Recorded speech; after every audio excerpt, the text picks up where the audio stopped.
Баршаңызға сәлем достар. Бүгін мен сіздермен испанский чизкейктің рецептімен бөлісетін боламын. Бір жасағанда тура видеодағыдай болып шығатын өте ерекше дәмді испанский чизкейкті жасап үйренетін боламыз. Ең алдымен ыдысымызға творожный сырымызды саламыз. Миксермен араластырғанда оңай болу үшін үстін бір мыжып аламыз.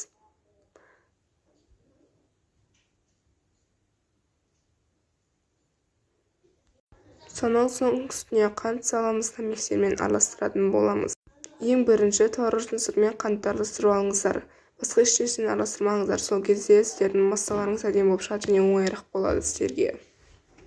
Одан кейін 4 жұмыртқамызды саламыз да тағы да араластыратын боламыз.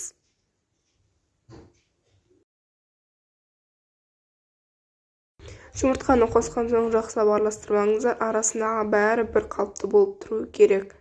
Бұл өте маңызды.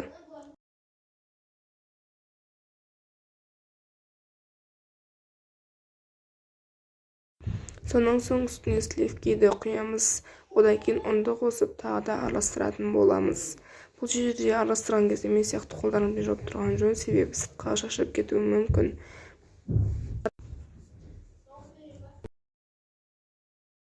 Міне мен сіздерге массамызды жақыннан көрсетіп жатырмын. Қатты сұйық емес, қатты қою емес, әдемі болып шығады.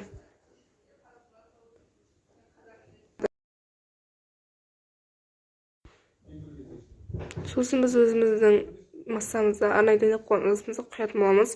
Салмас бұрын астына пергамент қағазын төсеп алыңыздар. Сол кезде сіздердің чизкейктеріңіздің асы жабыспай жататын болады. Мінекей біздің чизкейкіміз дайын болды. Барлықтарыңыз